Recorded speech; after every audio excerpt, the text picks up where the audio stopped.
ہمارے M B B S میں ایک سبجیکٹ ہے ایمبریولوجی. اس سبجیکٹ کو کہتے ہیں کہ جس میں ہم بینگ اے ڈاکٹر جب ہم میڈیسن پڑھ رہے ہوتے ہیں تو ماں کے رحم میں بچہ کیسے ڈیولپ ہوتا ہے، ڈیولپمنٹل سٹیجز آف ایمبریو. وہ 9 مہینے رب العزت ایک نئی زندگی کو ماں کے رحم میں کیسے تخلیق کرتا ہے. یہ پورا سبجیکٹ ایمبریولوجی کہلاتا ہے. میڈیسن کے اندر باقاعدہ پورا ایک الگ سبجیکٹ جو ہم پڑھتے ہیں، اور ڈیفینیٹلی پڑھنا ہی پڑتا ہے کیونکہ میڈیسن ہے ہی انسان، علم طب. ایمبریولوجی کا گاڈ فادر، ایمبریولوجی کا انوینٹر، ایمبریولوجی کا بہت بڑا مصنف جس کی کتب ہم میڈیکل کالج کے اندر ایز اے ٹیکسٹ بک پڑھتے ہیں، اس کا نام ہے ڈاکٹر کیتھ ایل مور. ڈاکٹر کیتھ ایل مور 80-70 کے آخر میں، 80 کی شروعات کی دہائی کے اندر ڈاکٹر کیتھ ایل مور جو ایمبریولوجی کا گاڈ فادر ہے، وہ سعودی عرب اور جامعۃ الازہر مصر کے دورے کرتا ہے، اور وہاں اس کو انگلش میں قرآنک ریسیٹیشن سننے کو ملتی ہے جس میں کہ وہ سن کے دنگ رہ جاتا ہے. قرآن سنتا ہے انگلش کے اندر اور وہ دنگ رہ جاتا ہے. وہ تھوڑی دیر اس نے نیریٹ کیا اپنا یہ واقعہ پورا، اب تو خیر دنیا میں نہیں ہے. وہ کہتا ہے کہ میں دنگ رہ گیا وہ انگلش ریسیٹیشن سنتے ہوئے قرآن کی، اور میں نے روکا قاری کو سعودیہ میں بھی اور جامعۃ الازہر میں کہ یہ کیا پڑھ رہے ہو تم. اس نے کہا ہماری آسمانی کتاب ہے، ہماری دینی کتاب ہے، قرآن مجید ہے. اس نے کہا اس قرآن مجید کے اندر یہ کچھ پوچھا، یہ قرآن مجید کتنی پرانی کتاب ہے؟ کہا 14 سال پہلے رسول اللہ صلی اللہ علیہ وسلم کے سینے مبارک پہ اس قرآن کو نازل کیا گیا. جس سینے کی قسمیں کھائیں گے، جو سینہ بھرا ہوا ہے علم سے، جن کو وہ کچھ پتا تھا جو پہلے ہو چکا تھا، اور جن کو وہ کچھ پتا ہے جو آگے ہونا ہے.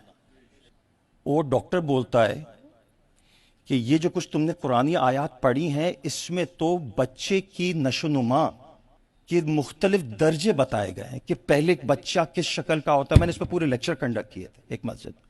بچہ پہلے نطفہ ہوتا ہے تو کس شکل کا ہوتا ہے، پھر اس سے وہ کیا شکل اختیار کرتا ہے، ہوتے ہوتے ہوتے ہوتے وہ پورا ایک 9 مہینے کا بچہ کیسے بن جاتا ہے. قرآن نے سب کچھ بتا دیا ہے. اس ڈاکٹر کیتھ ایل مور کے پتہ ہے کیا الفاظ تھے؟ اس نے کہا کہ آپ عجیب قوم ہو، تمہارے نبی نے تو 1400 سال پہلے سب کچھ تمہیں قرآن میں بتا دیا، تم نے کھولنے کی توفیق نہیں ہوئی. ایمبریولوجی کا گاڈ فادر تو کوئی مسلم ڈاکٹر ہونا چاہیے تھا. یہ تو آج ہم جب الٹرا ساؤنڈ وغیرہ کی ریسرچ پہ پہنچ گئے اور ہم نے کھول کے اندر دیکھا کہ ہوتا کیا ہے، تو ہم نے یہ پورا علم کریٹ کیا جس کو ایمبریولوجی کہتے ہیں. تمہیں تو قرآن مجید نے 14 سال پہلے بتا چکا تھا. فیوچر پرسپیکٹو پتہ ہے کیا ہے؟ فیوچر پرسپیکٹو میں آپ کو عرض کرتا ہوں کیا ہے. یہ نوجوان جوگ دا جوگ اسلام کی طرف واپس آ جائیں گے. اس تفسیر کے اندر آسان زبان میں وہ تمام نکات اٹھائیے قرآن کے جو قرآن نے دنیا جہاں کے علوم کے اوپر بتا دی. اس میں فزکس بھی ہے، اس میں کیمسٹری بھی ہے، اس میں ایمبریولوجی بھی ہے، اس میں اسٹرانومی بھی ہے، اس میں اسٹرالوجی کے اوپر.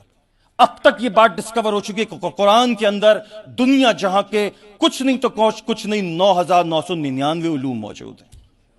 Imagine categories and headings. ہم نے اس قرآن کو محض اسلامی کتاب بنا کے ایک اسلامک پرسپیکٹو میں بس اتنا رکھ لیا کیونکہ مر گیا تو سوئے میں کھول لی، یا کسی دکان کا افتتاح تھا تو وہاں فاتحہ خوانی کروا دی. یہ کتنا بڑا خزانہ تھا اور ہم نے کیا کیا اس کتاب کے ساتھ. تو جو کچھ ہو رہا ہے ہمارے ساتھ ہم اس کے حقدار ہیں نا.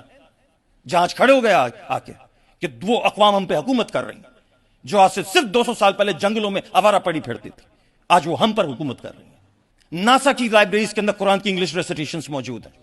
وہ جب علم فلکیات پہ کوئی تحقیق کرتے ہیں وہاں خاموشی سے اندر یہ بات موجود ہے. مشہور ہے، میرے ایک دوست نے مجھے بتائی، کہا ڈاکٹر صاحب وہاں وہ انگریزی کی ریسیٹیشنز قرآن کو وہ ناسا کے سائنٹسٹ کھول کے ویریفائی کرتے ہیں کہ آیا جو کچھ ہم نے فلکیات پہ تحقیق کیا قرآن میں مل رہی ہے تو سچ.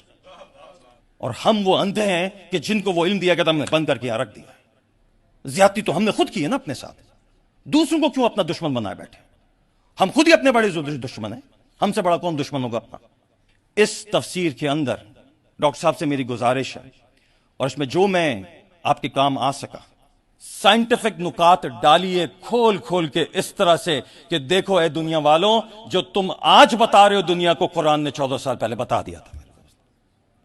یہ اس کا فیوچر پرسپیکٹو ہے. یہ انسٹیٹیوشن ہے آپ کے پاس، کام کریں اس کے اوپر، بنائیں ادارہ، کھول دیں اس کے علم کو.